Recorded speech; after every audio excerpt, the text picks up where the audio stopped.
This is KTVO's Good Morning Heartland. And welcome back. When a heat wave hits, hot temperatures and humidity can make us all miserable. But the weather can take a different, sometimes more serious toll on our pets. This morning we have Dr. Catherine Webb from Lindquist Vet Care Center with us this morning to share some summer reminders for pet owners. Good morning. How are you doing? Doing great. So right now we're having unseasonably cool temperatures with temperatures topping in the high 60s, low 70s, but the hot dog days of summer are going to return. So what are some things we need to keep in mind to keep our pets safe? You bet. Well, definitely when we worry about things like heat stroke in pets, I always tell owners that dogs are wonderful knuckleheads, okay?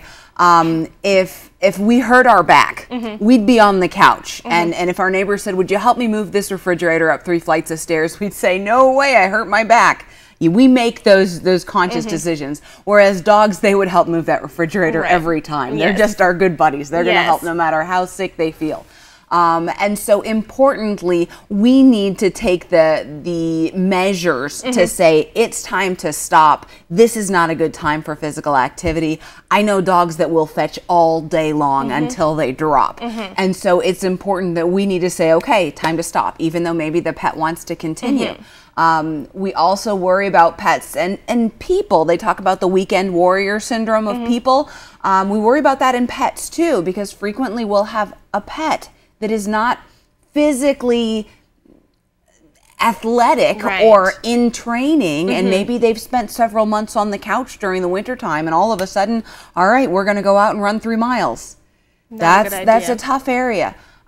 We have more pets when you're considering things like dogs. We have more dogs that are susceptible. You worry about the very young, you worry about the very old, those with very thick coats. And if those coats stay brushed and we're shedding everything out, it's usually okay. But if you've got a pet who's got a thick coat full of mats, that's a problem. And we probably ought to get that shaved down. And we also were talking about breeds. There's certain types of breeds that are more susceptible to heat exhaustion and heat stroke. And what are those types of breeds? Absolutely. We think about 2 different kinds of breeds basically when we talk about heat stroke. We talk about long-nosed breeds and short-nosed breeds. So those with squishy little faces.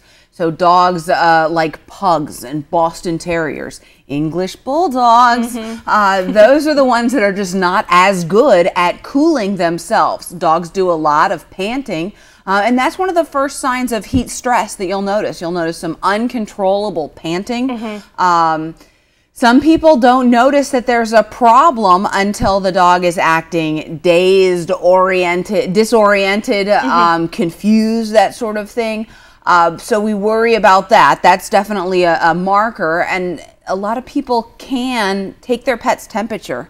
What is the temperature? So normal, I always say, is 101.5 to 102.5. It varies a little bit, but we worry about heat stroke when we're beyond 104. Okay. So that's the number we need to look out for. Yes, and rectal temperature. Okay. It's not very pretty, but that's kind of the way we do do it. That's where it goes.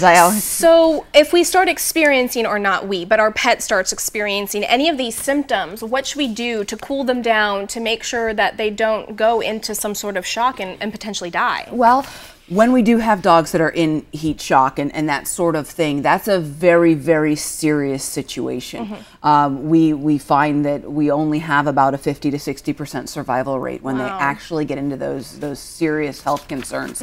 And so if we're worried about temperature, we take our temperature. We can, if the dog is able to be submerged, we can do that in tepid water, just like for people. We talk about don't jump in a cold tub, get into something that is tepid, just below body temperature. If you've got something small, the only place where dogs can sweat is actually through their paws. And so there are people that put alcohol on pets' paws to try and aid in evaporative cooling in those areas. The thinly haired areas between the front legs, between the back legs, those are areas where we can have cooler packs, cold packs, I suppose, but you don't want to put an ice pack directly on a dog that's trying to cool, whose blood vessels are great big. You'll make them constrict, and that just insulates encapsulates them more, if you will. And you mentioned about their paws, and I know that in the summer months with the asphalt and sidewalks, they heat up, so limit your exercise to early morning or evening hours where it's not so hot, because they can actually burn their pads, right? They certainly can, and so I always have people place their own hand or the back of their hand on asphalt for 10 seconds and see how does that feel, right? You know? And we also talked about, we've been talking mainly about dogs, but you say that any animal. Oh, we've had a bunny rabbit that was suffering from higher temperatures in the clinic before. We've seen birds. I've known chicken owners that set up a misting hose or like one of those soaker hoses. They don't soak down the birds, but they have that light mist available. I've known llama owners that shear the llamas and set up a sprinkler with a timer every day just to be sure that they have that opportunity. So heat stroke can happen to anything. And anyone, really. And really quickly, because we are running out of time, finally, the age-old question. A lot of people say, yes, it's okay. Other people say, no, it's deadly. Ice cubes for animals. Is that okay? Cubes. I don't worry about ice cubes. That's mostly a big Facebook kind of a myth sort of thing. For the most part, you're not going to have a problem with ice cubes. There's a lot of dogs that love ice cubes. And ice doesn't necessarily cause bloat or something like that. We always talk about all things in moderation, too. Okay, perfect. Well, thank you so much, Dr. Webb. What we'll do is we'll post everything on our website at heartlandconnection.com. We'll also link up your information if they have any questions or concerns or in a case of emergency, which we hope does not happen this summer. All right, thank you again. Thank you. And we'll be right back.